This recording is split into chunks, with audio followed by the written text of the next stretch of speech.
Hi folks, I'm Anthony Scafidi with JNN Evening News. There's a heated trial going on. Math and science teacher John Scopes was reading Darwin's theory to his class, and this has quickly turned into a hot topic across the country.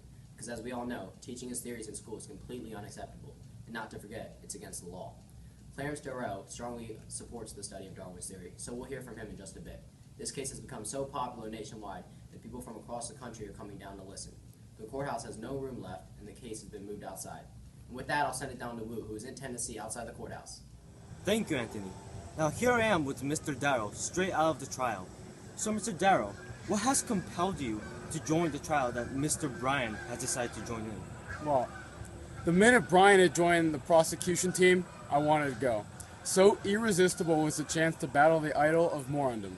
I fit in the group of those who are skeptical monadists who rely on science and reason, not religion and superstition.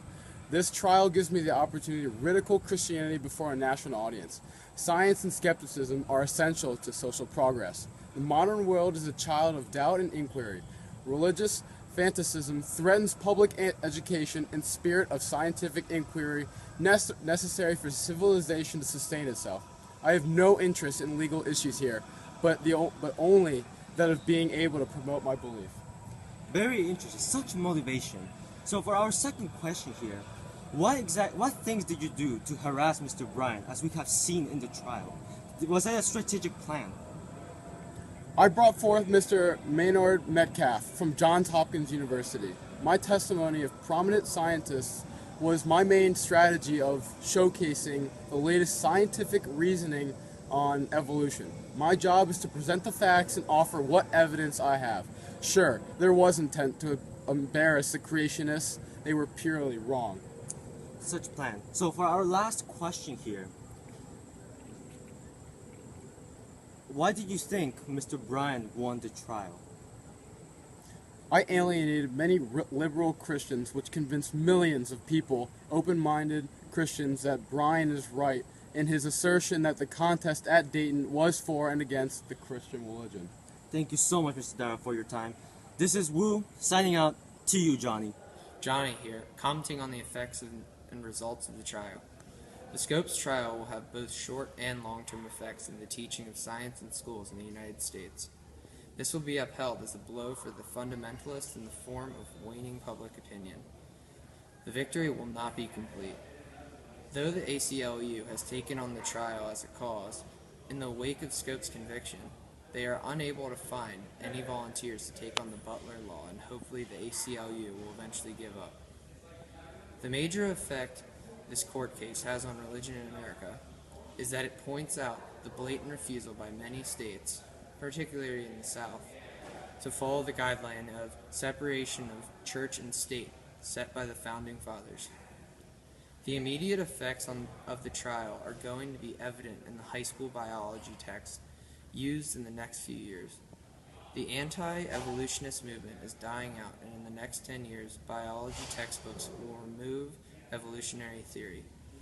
This has been a long, drawn-out trial that will come to change many things in American culture in terms of how people view evolution based on their beliefs. Back to you in the studio, Anthony. House with Scott. Scott, tell me why you came all the way across the country to see this trial. Well, I think Scopes should be allowed to teach evolution, and I want it to be legal to teach it in school. What did you just say? I think evolution should be taught in schools. Wow. Big words from Scott over here in Tennessee. Big words. Can't believe you just said that, Scott. I cannot believe it. Got it. The jury has just gone in the back, and we're just waiting for the final decision. I'm here in the courthouse with Ike.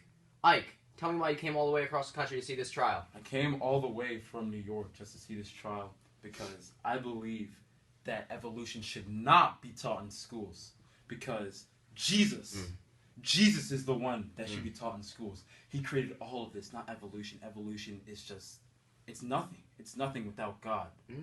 Because I believe in one thing in this world, and that is Jesus. That he is our deliverer, not the evolution theory. Now, if the Scopes gets away free with this, teaching evolution in schools, as we all know it's illegal, what would you do? Would you leave? I would have to leave the country, of course. You'd leave the country. I would leave the country. To where? I would go to Mexico or To Central Mexico. America. I can guarantee you that that's just a known fact for me. I'm just going to leave because I heard they Why? don't teach evolution there in Mexico. They don't? Yeah.